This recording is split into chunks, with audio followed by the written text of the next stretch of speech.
Vamos ler a palavra de Deus, Daniel, capítulo 10, e o verso de número 3. E vamos ler também o verso de número 12. Glória a Deus.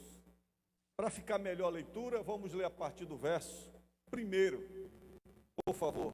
Daniel, capítulo 10, verso 1, diz assim: No terceiro ano de Ciro, rei da Pérsia, uma palavra foi revelada a Daniel, cujo nome é Beltesazar.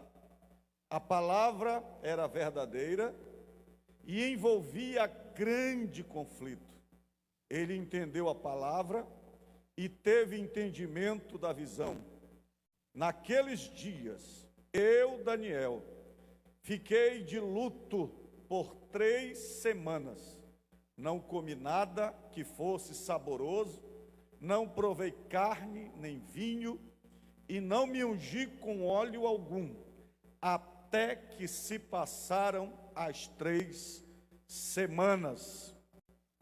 Verso 12. Então ele me disse: não tenha medo. Não tenha medo, Daniel, porque as suas palavras foram ouvidas desde o primeiro dia em que você dispôs o coração a compreender e a se humilhar na presença do seu Deus. Foi por causa destas suas palavras que eu vim.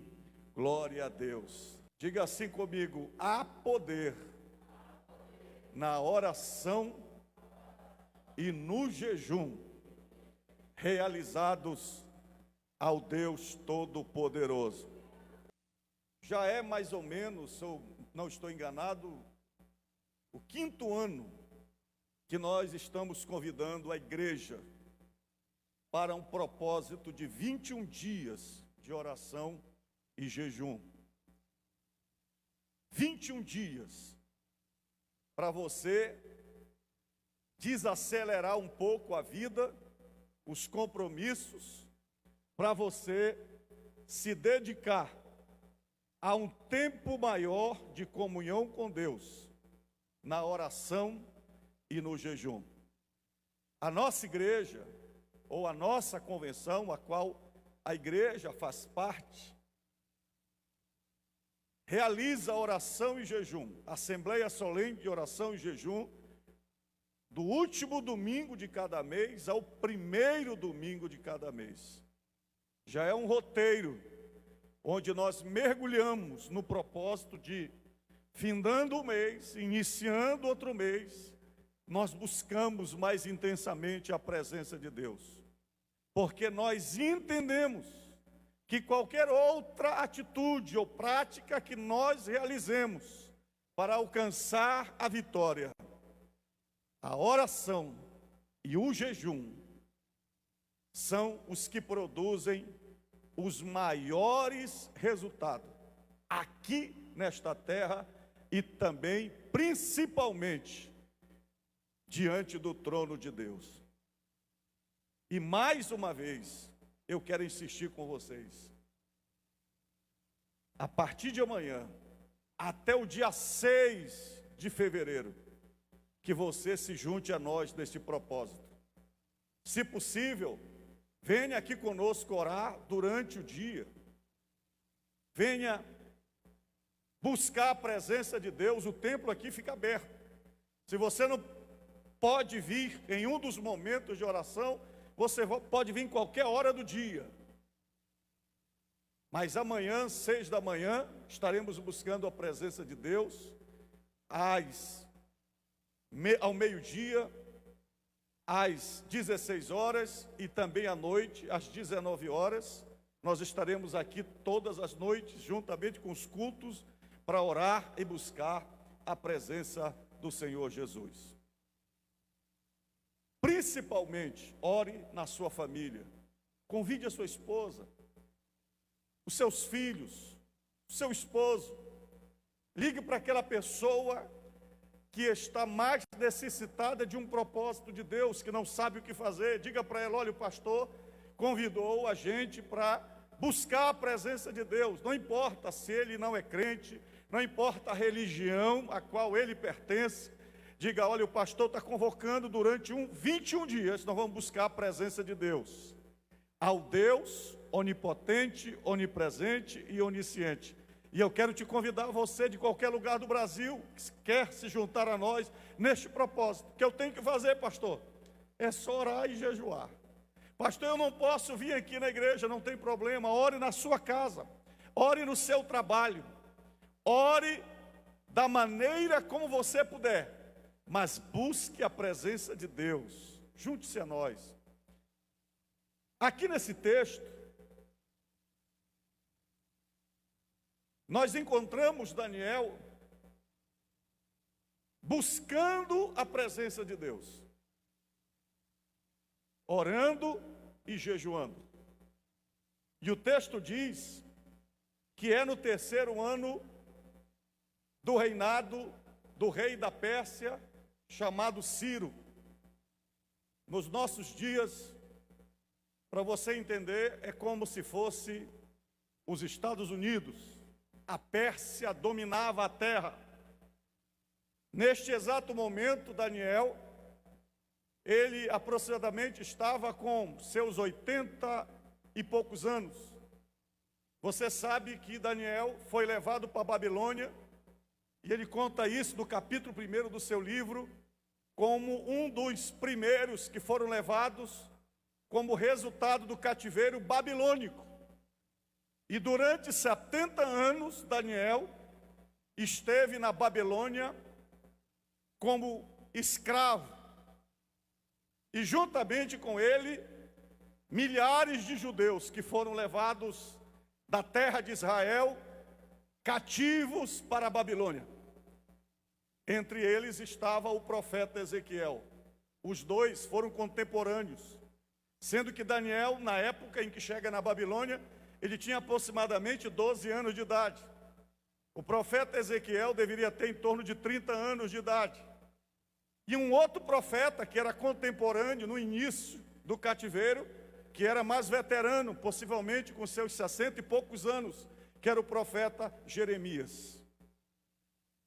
Dos 12 anos até os seus 80 e poucos anos, quando termina o cativeiro babilônico, que é de 70 anos, Daniel, ele tem uma vida na oração, buscando o destino da sua vida, da sua família e da sua nação Israel em oração.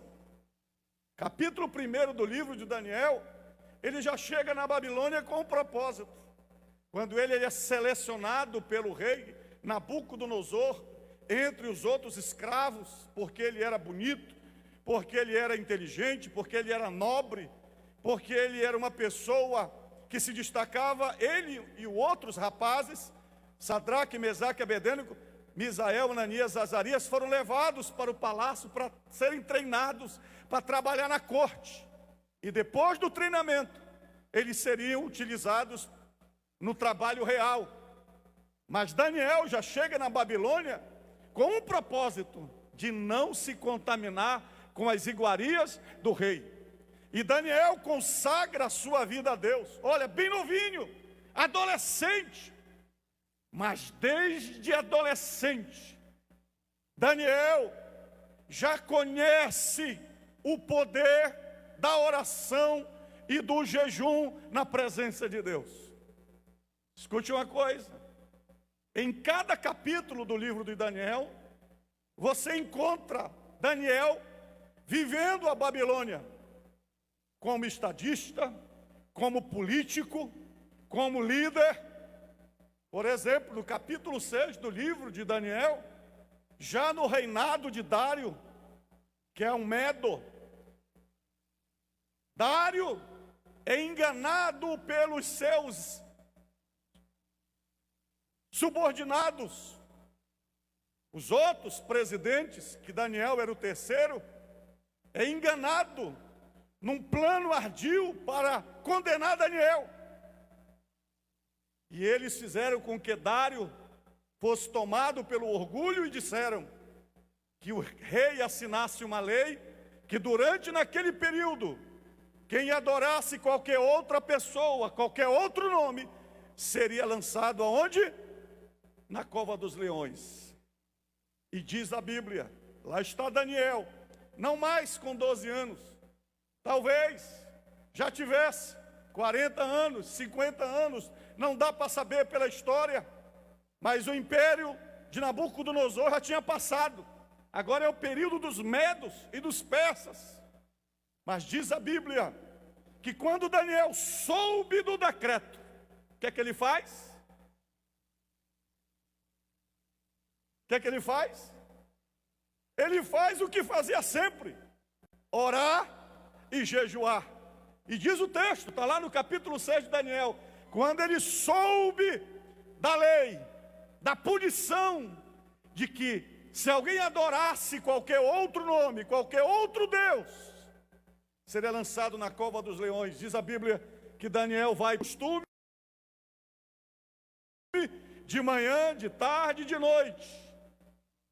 Ele se volta para Jerusalém, na direção do templo, e ele dobra os joelhos e adora ao Deus de Israel.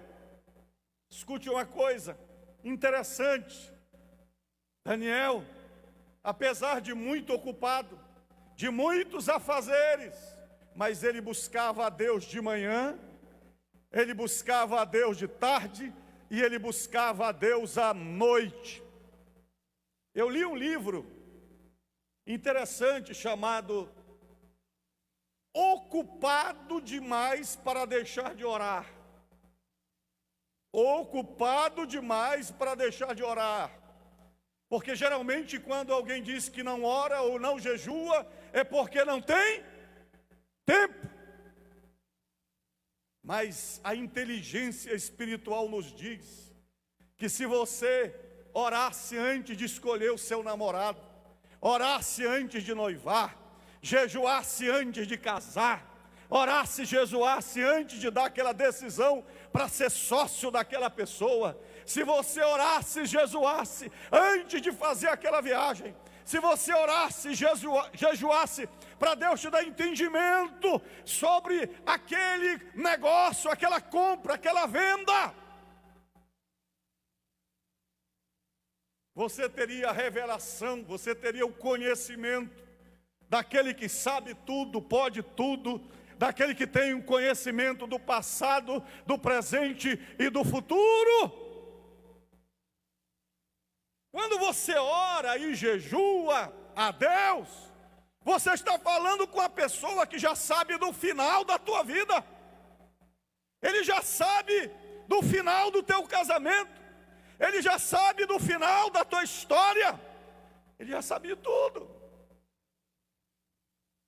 E quando eu não oro, eu estou dizendo para Deus, atrevidamente, orgulhosamente, eu estou dizendo, eu sou dono da minha vida, eu já sei o que eu quero, eu já entendi tudo, então eu não preciso orar e nem jejuar.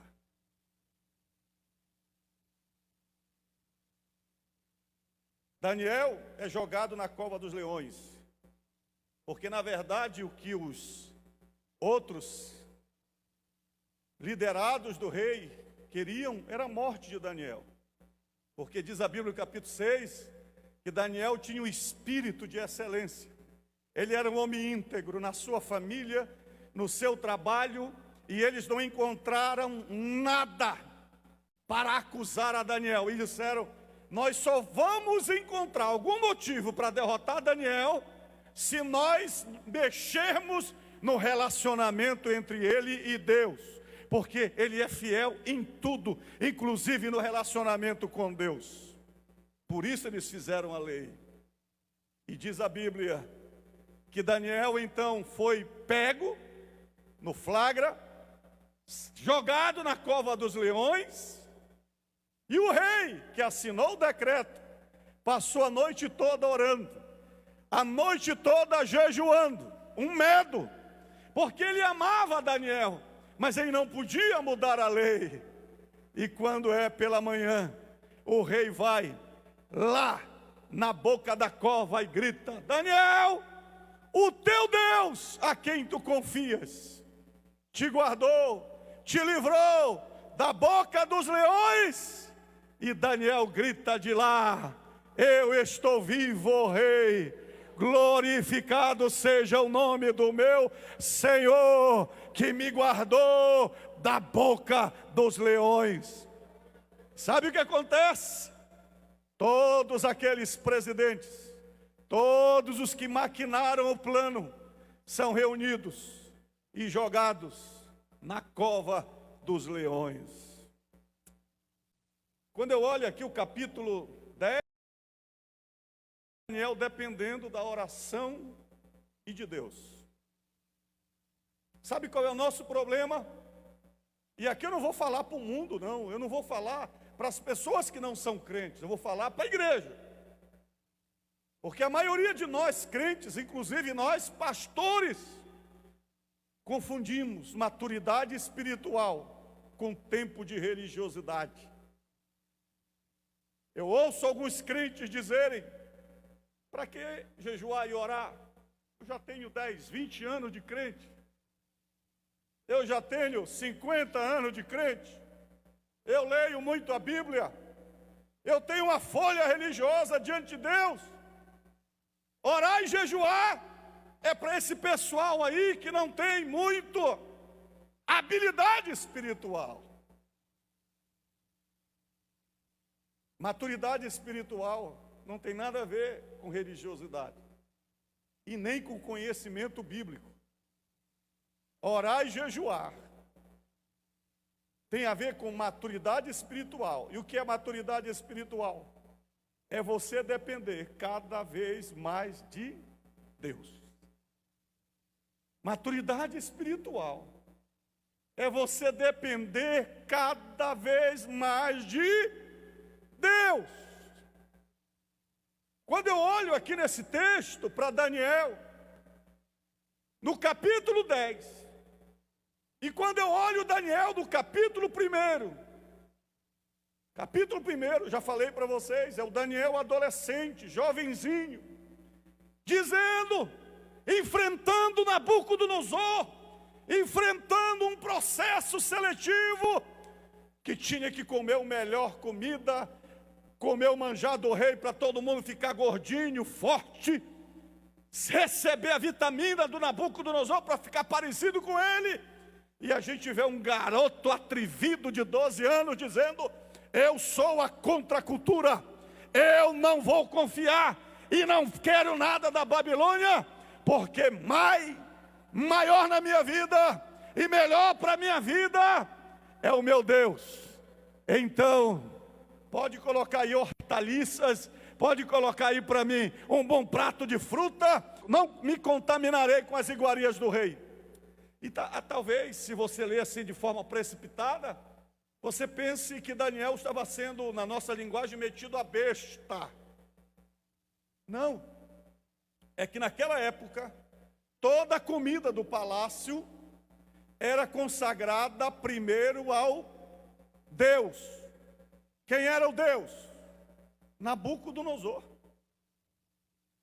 É por isso que ele manda mais na frente fazer uma estátua de 30 metros de altura por 3 de largura, toda de ouro, e Sadraque, Mesaque e Abedênego se recusam a adorá-lo. Porque naquela cultura, o rei era Deus, em carne. E Daniel diz: não me contaminarei com as iguarias do rei. Sabe o que me impressiona? Nós estamos aqui no capítulo 10. Nós estamos aqui no 3º ano do reinado de Ciro. O povo já foi liberto do cativeiro. Aqui Daniel já está livre. Ele não é mais escravo da Babilônia. Porque, como diz a palavra de Deus, se você ler a palavra de Deus, no capítulo anterior, que é o capítulo 9, por favor leia comigo, capítulo 9, que é o capítulo anterior, o próprio Daniel Diz a palavra de Deus, ele lendo o livro de Jeremias, ele descobriu que o cativeiro tinha terminado e que a promessa de Deus agora iria se cumprir e eles seriam livres da Babilônia. Eu vou ler para você, capítulo 9, verso de número 1, diz assim: no primeiro ano do reinado de Dário, filho de Assuero, da linhagem dos Medos, que foi constituído rei sobre os caldeus, no primeiro ano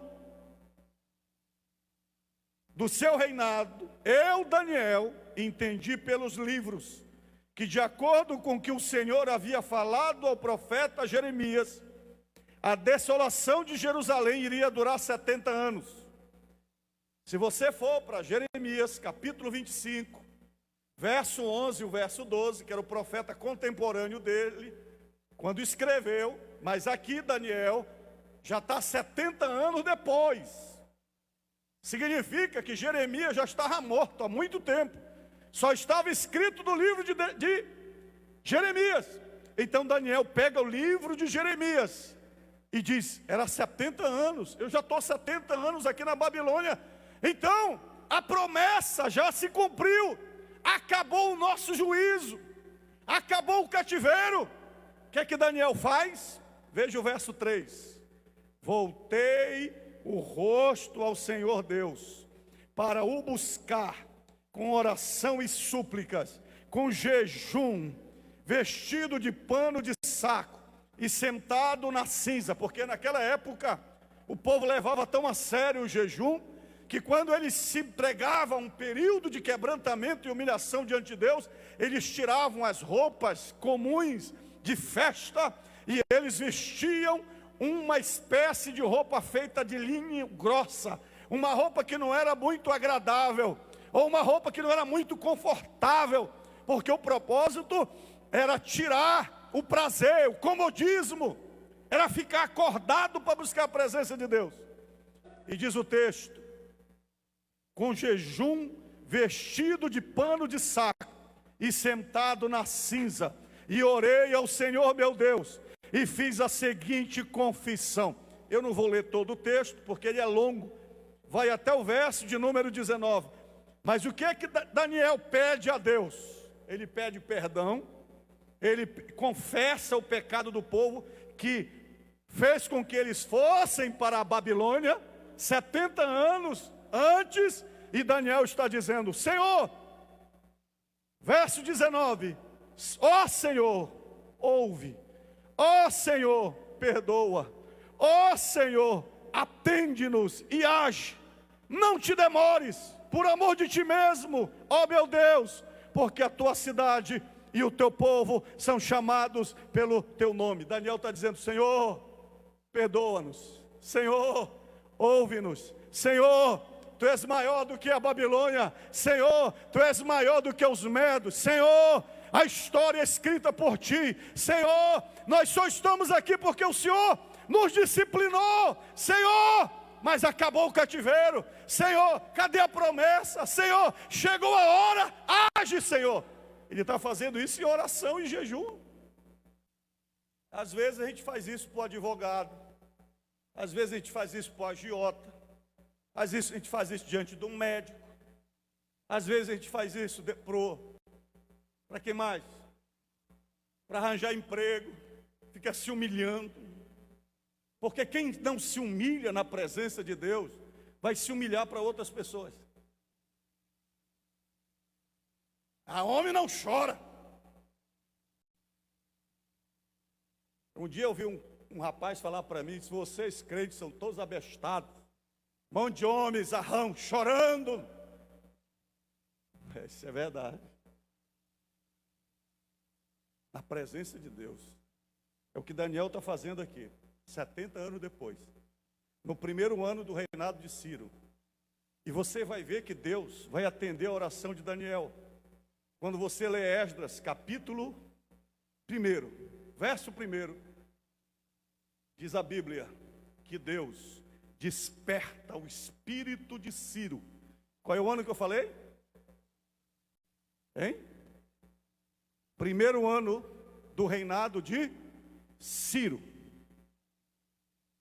E ele assina um decreto: aonde tiver um judeu que ame o seu Deus, volte para a sua terra. E onde tiver um judeu, deem para ele prata, ouro, para que ele tenha recurso para reconstruir a cidade, o templo do seu Deus, porque foi esta a ordem que eu recebi do Senhor. Diga, Deus é tremendo. Como é que pode, irmão? Escute bem, como é que pode um rei que não era crente, que não conhecia a Deus?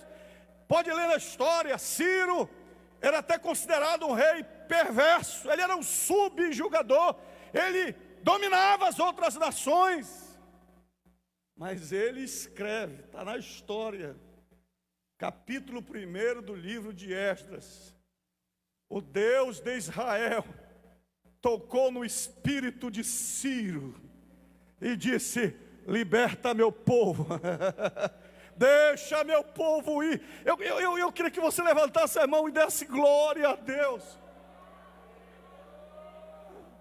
Eu sei que não era só Daniel que estava orando em jejum e oração, os judeus todos estavam orando, porque eu imagino que quando Daniel entendeu que os 70 anos tinham se cumprido, Daniel deve ter mandado um alerta para todo mundo: pessoal, vamos orar, eu estou orando aqui, se junta em oração em qualquer lugar, onde tiver um judeu, clame a Deus. E eu imagino que no céu,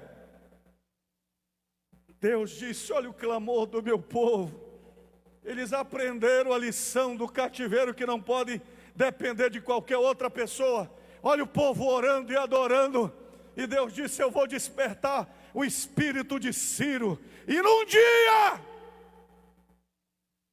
ele faz um decreto e liberta uma nação toda.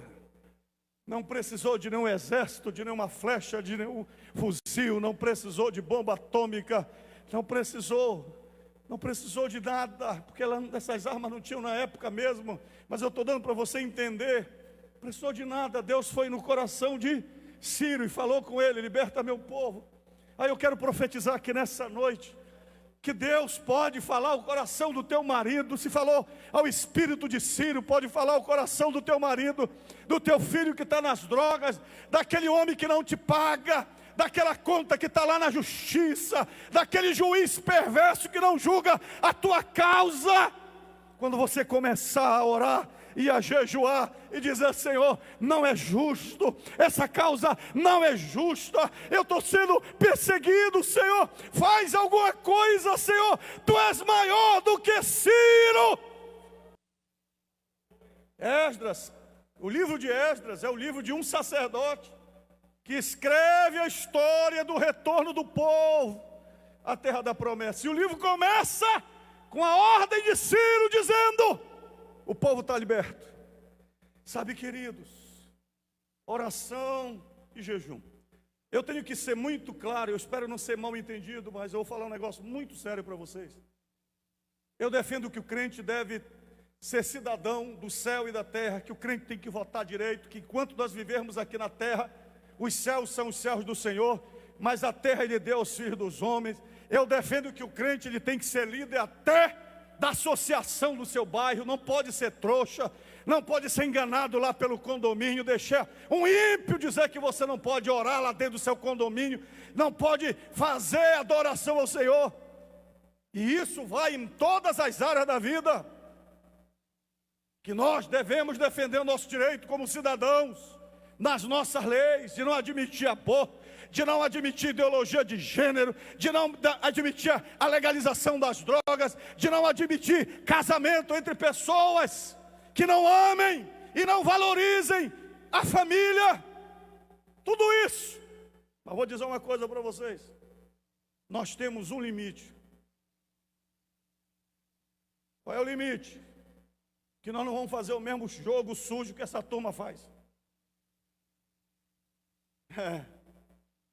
E chega um momento que Ciro não quer nos ouvir. E chega o momento que as negociações políticas cessam. Chega o limite que você não tem mais o que fazer. Não tem dinheiro para pagar advogado, não tem dinheiro para...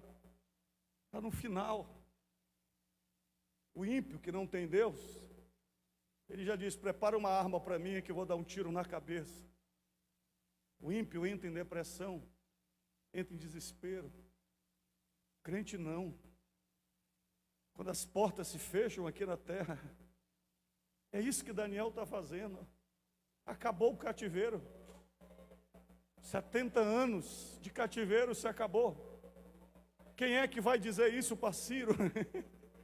Quem é que vai advogar a nossa causa? Não tem um tribunal internacional, não tem a ONU, Organização da Nação Unida. Ciro é o rei da terra. Quem é que vai fazer isso? É o mesmo Deus de Daniel.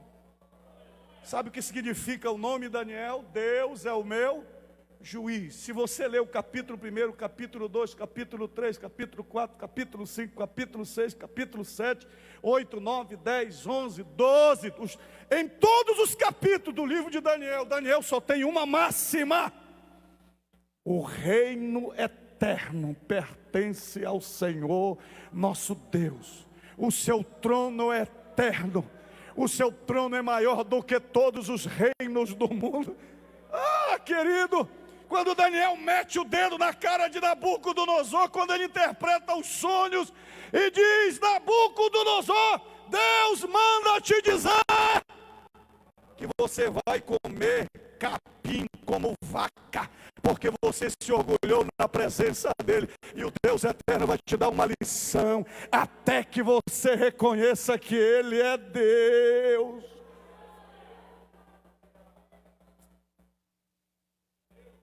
Sabe, irmão, quando você andar na frente desses tribunais, e quando você andar na frente desses aglomerados, levante a sua cabeça, não se sinta humilhado não. Tudo isso pertence ao teu Deus. Tudo, diga assim, isso aqui tudo é meu, tudo é do meu Deus. Tudo. Esses caras estão governando, mas nem sabem que tudo é de Deus, tudo pertence a Deus. Agora chegamos no capítulo 10. A libertação que Daniel conseguiu, a promessa, foi no capítulo 9. Capítulo 9, Ciro liberta o povo. Aí vocês, mas por que Daniel não parou de jejuar e orar? O povo estava liberto, ele nem era mais escravo. O texto não é específico, mas pela notoriedade e excelência de Daniel, ele continua trabalhando para Ciro. Já tem algumas regalias. Ele não volta para a sua terra, para Jerusalém, continua trabalhando no palácio, é assim que eu imagino. Já é o 3º ano. Daniel já estava lá com seus 80 e poucos anos. O que eu acho interessante é que Daniel continua o mesmo velhinho, não é mais jovem, não é mais adolescente, mas é o mesmo velhinho dependente de Deus, decidindo as paradas diante de Deus. Olha, irmãos, escute uma coisa, eu como pastor da igreja, eu tenho um temor muito grande quando uma velhinha de cabeça grande, branca, me para no meio da igreja e diz: pastor, estou orando por aquela causa. Eu tenho medo, mais receio do que alguém que me enfrenta, de que quer me destruir, que se detém contra mim. Quando é uma irmã que diz: pastor, estou orando por aquela causa. Eu vou dizer que as maiorias das coisas que acontecem no reino de Deus não são decididas por mim, eu sou só o executor. A maioria das coisas que acontecem na tua família, na tua casa, no teu lar, tem alguém orando e buscando a vitória de Deus na tua vida, no teu lar, orando e jejuando. Mateus capítulo 9, verso 35, Jesus disse: rogai ao Senhor da seara para que mande trabalhadores para a sua seara. No reino de Deus, Você é fruto de oração. Você empregado, você trabalhador, você que é dono de supermercado, você é um trabalhador do reino de Deus. E se Deus colocou riqueza na tua mão, inteligência na tua mão, se você é um médico, você é um advogado, se você foi levantado para suprir a necessidade de alguém no reino de Deus, não é por causa de você, você é só a resposta de alguém. Deus dizendo: Deus, manda um médico, manda um advogado, manda um juiz justo, manda, Senhor, um posto de gasolina para cá, manda uma faculdade, manda uma escola. Aí você não sabe de nada, mas Deus está trabalhando o teu coração para que você junte dinheiro e construa aquela escola, e construa aquele hospital, e construa aquela empresa, e faça aquela rua, e faça aquele negócio. Você é resposta de alguém que está orando pela tua vida. Diga assim: Senhor, eu quero ser um solucionador de problemas no teu reino, e eu quero ser fruto de resposta de oração. 3 anos depois, capítulo 10, no 3º ano de Ciro, rei da Pérsia, uma palavra foi revelada a Daniel, cujo nome é Beltesazar. A palavra era verdadeira e envolvia grande conflito. Ele entendeu a palavra e teve entendimento da visão. Olha só o impacto. Aqui nesse texto, não é revelado para nós que palavra foi essa. Não é dito o que foi que Deus mostrou para Daniel. Mas ele, como um cara sábio, que tinha comunhão com Deus, ele recebe a palavra e diz: essa palavra é verdadeira. Essa palavra vai dar um grande conflito. Esse grande conflito aqui envolvia guerra, batalha. E se você ler o verso de número 14, você vai entender que palavra é essa. Veja o verso 14. Agora vim fazer com que você entenda o que vai acontecer com o seu povo nos últimos dias, porque a visão se refere a dias ainda distantes. Meu irmão, olha a bagagem do cara diante de Deus. O cara é velho, vai morrer daqui a pouco, mas Deus está dizendo: Daniel, como você é um cara que ora, jejua, eu vou te revelar o que vai acontecer com o teu povo daqui a alguns anos. Você já pensou Deus dizer para ti: eu vou orar, eu vou te revelar coisas que vai acontecer com a igreja, com o Brasil, com o teu filho, com o teu neto, com o teu bisneto? Aí você diz: pastor, eu sou endoidor. Não. A Bíblia diz que Deus abençoa o justo até 1000 gerações.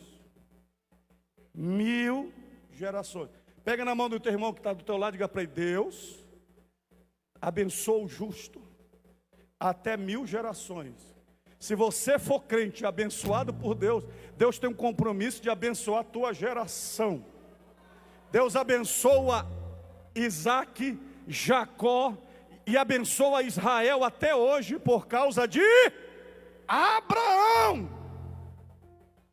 Eu quero profetizar que nessa campanha de oração e jejum, Deus vai revelar coisas que estão escondidas na tua família, coisas que estão escondidas no teu quarto, coisas que estão escondidas na alma do teu filho, da tua filha, coisas que você não sabe, mas Deus vai revelar. Deus vai revelar, vai colocar para fora. E Deus está dizendo: eu sou o Deus que conserta o futuro.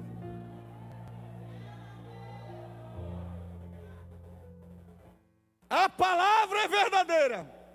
A palavra envolve guerra e conflito. E Deus está dizendo, é relacionada ao povo de Israel. Tu, Daniel, já ganhou a parada do cativeiro de 70 anos que já passou. Agora você vai ganhar a história que ainda nem chegou. Que negócio doido é esse? Você está entendendo?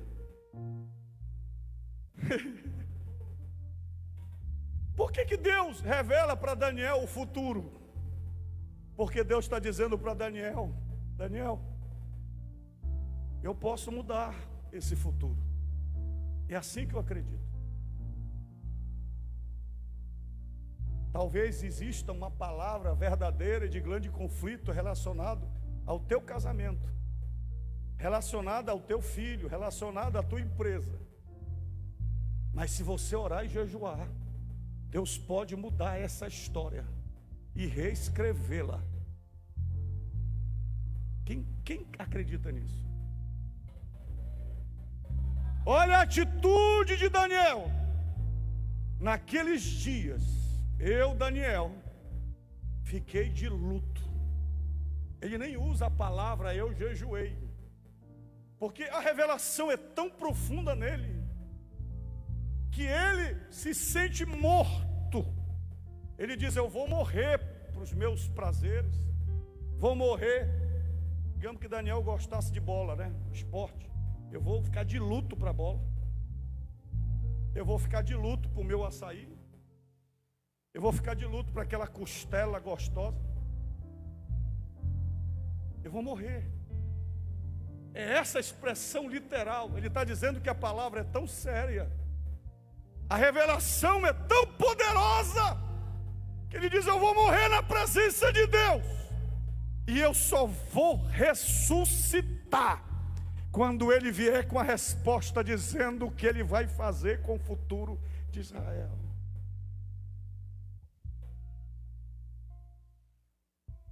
Escute uma coisa. O texto diz, verso 2: naqueles dias, eu, Daniel, repita comigo,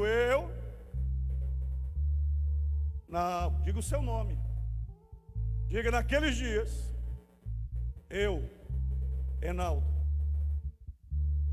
porque ninguém pode te impedir de orar, é uma coisa que depende só de você. Você pode orar até na prisão, você pode orar até se alguém colocar um espaladrapo na tua boca, porque você vai orar em espírito. Ninguém pode pedir de você orar. Você pode orar em pé, você pode orar sentado, você pode orar os 5 minutos dentro do táxi, você pode orar num ônibus, você pode orar 1 minuto, você pode orar 5 minutos, você pode orar na fila do banco. Em vez de ficar falando mal, você pode orar na fila do banco. Enquanto você aguarda o médico, você pode orar pelo médico, pode orar por você, pode orar por esse câncer, pode orar por essa perna que está quebrada, pode orar por essa sequela do Covid. Você vai dizendo: Senhor, começa a fazer a tua obra, Senhor, começa a fazer a tua obra, Senhor, estou na tua presença. Vocês vão dizer que você está doido.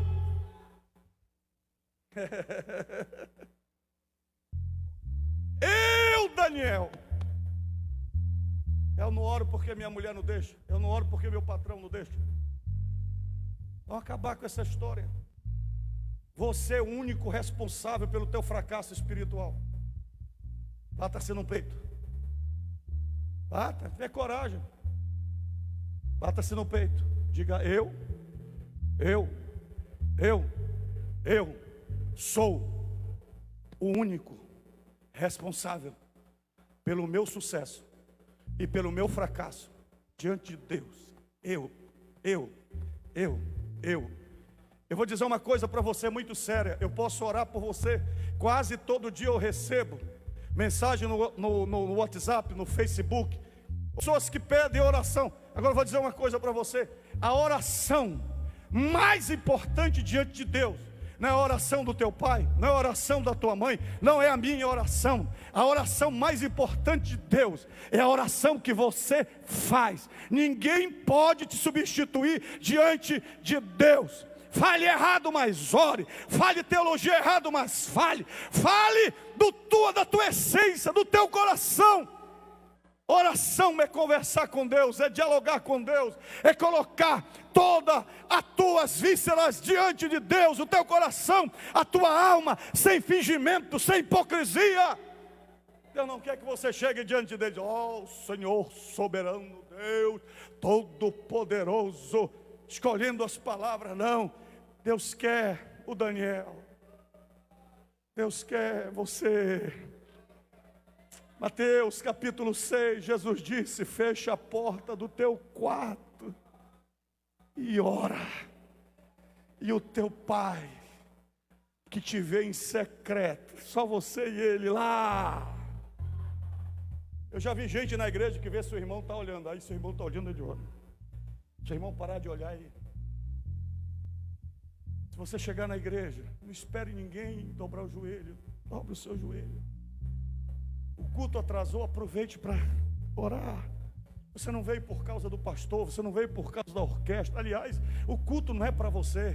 Ah, pastor, não gostei do culto, a mensagem não foi boa, aquela irmã não cantou, afinal, ninguém está cantando para você. Aqui você não é assistente, aqui a estrutura não é para te agradar. Aqui nós viemos para adorar a Deus, é para Deus. O momento é de Deus.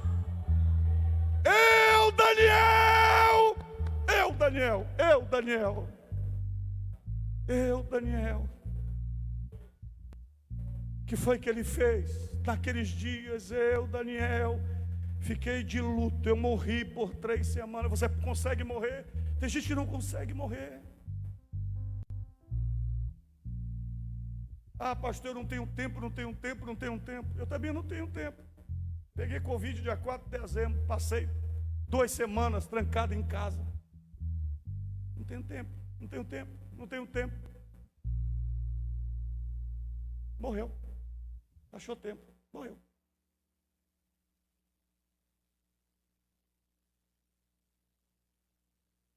Pastor Moody, grande pregador do século passado, ele disse: mais vale um dia cheio do Espírito Santo do que 365 dias você viver sem o poder do Espírito Santo de Deus. Um dia na presença de Deus pode te mostrar quem é o traidor que está roubando a tua empresa e Deus te revelar. Um dia, na presença de Deus, você morto na presença de Deus, Deus pode fazer um milagre. Deus pode mudar essa história. Ele disse: não comi nada que fosse saboroso, não provei carne, nem vinho, e não me ungi com óleo. Aqui é perfume, as ervas que davam cheiro. Até que passaram as 3 semanas. Agora eu quero dizer uma coisa para você. Daniel não planejou jejuar e orar 21 dias. A gente está pegando emprestado dele. A gente só sabe que foi 21 dias porque o anjo desceu no 21º dia. Mas ele disse que só ia levantar quando a resposta viesse. A gente está emprestando de Daniel 21 dias de oração e jejum. Jesus jejuou 40 dias. Moisés subiu ao cume do monte 40 dias. Agora, o que eu acho interessante é que quando você entra nessa dimensão espiritual, você começa a penetrar na dimensão do sobrenatural e as pessoas não entendem. Se você ler o verso de número 4, por favor, leia comigo, diz assim, capítulo 10, verso 4. No dia 24 do 1º mês, estando eu na margem do grande rio Tigre. Aqui ele estava na Mesopotâmia. Mesopotâmia era banhada por 2 rios, Tigre e Eufrates. Verso 5 ele diz: estava na beira do rio. É como se ele estivesse na Baía do Guajará, aqui na beira do rio. Não sei se ele foi fazer uma compra, se ele estava passeando. Porque crente é assim. A unção vem em qualquer lugar, dentro do ônibus, no táxi. Daniel não estava na igreja. Ele estava onde? Na beira do rio. E diz o texto: levantei os olhos e vi um homem vestido de linho, com cinto de ouro puro, de eufade na cintura. O seu corpo era como de berilo, o seu rosto resplandecia como relâmpago, os seus olhos eram como tochas de fogo, os seus braços, os seus pés brilhavam como bronze polido, e a voz das suas palavras era como o barulho de uma multidão. Quem era esse personagem que ele viu? Gabriel. Ele viu o arcanjo Gabriel. Agora olha o que diz o texto, verso 7. Preste atenção no que eu vou ler. Só eu, Daniel, tive aquela visão. Os homens que estavam comigo nada viram. Por que só Daniel viu? Porque só ele estava orando e jejuando. Escute uma coisa. Isso aqui é um mistério tremendo. Deus vai mostrar coisas para você que ninguém mais vai ver. Só eu vi. Só eu vi. Tem muita gente na igreja que não vê as coisas. Embora seja crente, filho de crente, neto de crente, pinta de crente, cabelo de crente, nunca vai ver nada. Porque ele não paga o preço, ele não entra no sobrenatural de Deus, ele não quer buscar em Deus. Tem crente que só quer viver de carona. Ele é companheiro da irmã que ora, ele é companheiro da irmã que se consagra. Agora tem os secretários a tiracolo. A pessoa descobre quem ora e jejua e contrata aquela irmã para orar por ele.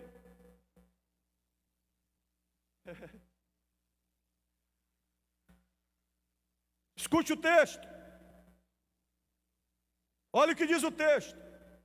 Mas ficaram com muito medo e fugiram e se esconderam. Assim fiquei sozinho e contemplei esta grande visão. E não restou força em mim. As pessoas vão te chamar de doido. Aí você diz, mas por que as pessoas correram? Porque olha como foi a reação do profeta. Ele diz, o meu rosto mudou de cor e se desfigurou. Eu não sei se ele fez careta. Assim. Como é que você fica quando vê um anjo? Como é que você fica quando vê um milagre aparecendo na tua frente? Ele disse que o rosto dele o quê? Mudou de cor. Se desfigurou. Ele diz, perdi a minha força. Contudo, ouvi a voz das suas palavras. E ouvindo essa voz, caí sem sentido. Ele desmaiou. E eis que a mão de alguém tocou em mim. E me ajudou a ficar de joelhos. E apoiado nas palmas das mãos. E ele me disse, Daniel, homem muito amado. Porque quem jejua e ora, quem ora e jejua, é amado por Deus. Esteja atento às palavras que vou lhe dizer. Fica de pé, porque fui enviado para falar com você. E enquanto ele falava comigo, eu me pus em pé tremendo. Então ele me disse pela segunda vez, não tenha medo, Daniel, porque as suas palavras foram ouvidas. Repita comigo, não tenha medo. Não tenha medo. Não tenha medo, Joana. Não tenha medo, João. Não tenha medo, Pedro. Não tenha medo. Diga seu nome. Porque as suas palavras foram ouvidas desde o primeiro dia em que você dispôs o coração a compreender e a se humilhar na presença do seu Deus. Foi por causa dessas palavras que eu vim. E aí você diz, pastor, se a palavra dele foi ouvida por Deus desde o primeiro dia, por que demorou tanto? Por que eu não recebo a bênção logo? E uma das explicações que o anjo dá para Daniel está aqui no verso 13. Mas o príncipe do reino da Pérsia me resistiu durante 21 dias. Quem está falando aqui é um anjo. E é lógico que quando Gabriel disse para ele que quem resistiu ele foi o príncipe da Pérsia, ele não está falando do príncipe físico. Ele está falando de uma entidade espiritual que dominava a Pérsia, que queria escravizar o mundo e que queria impedir a bênção de Deus e trazer conflito para o povo de Israel. Quem é esse príncipe da Pérsia? São os principados, as potestades, são os dominadores e são as forças espirituais do mal que existem até hoje. Naqueles dias de Daniel, elas tinham o nome de príncipe da Pérsia, porque eles se aculturam. Hoje, você pode conhecê-los como demônios, espírito das florestas, como tranca-rua, com outros nomes. Você pode conhecer eles com o nome de algum político. Aqui é o nome de um político, príncipe da Pérsia. Porque o diabo se transfigura em pessoas, usa pessoas. E o anjo está dizendo, mas, porém, Miguel, um dos príncipes mais importantes, veio me ajudar. E eu fiquei ali com os reis da Pérsia. Gabriel foi ajudado por Miguel, um anjo guerreiro. e ele ganhou a vitória. Eu acredito na vitória de Deus na tua vida. Pai, nós estamos na tua presença, Senhor.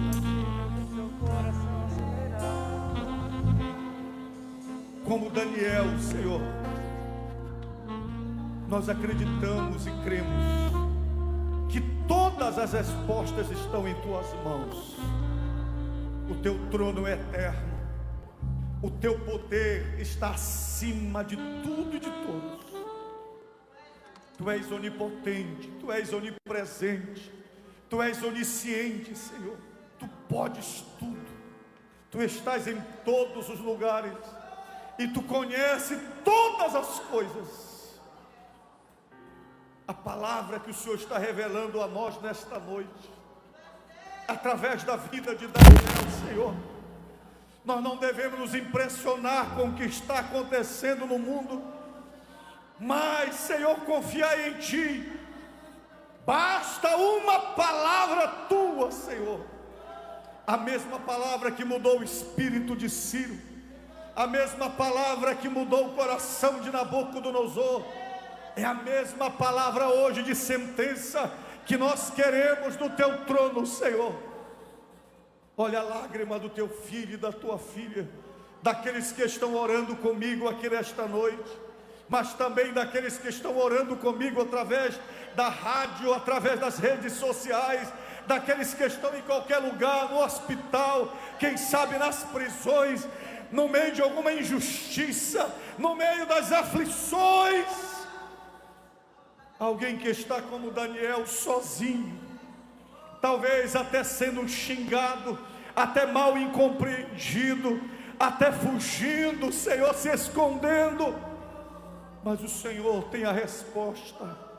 Queremos ouvir a Tua voz hoje dizendo: Daniel, homem muito amado, Daniel, homem muito amado, Enaldo, homem muito amado, Thelma, mulher amada, porque chora e confia em mim e na minha presença.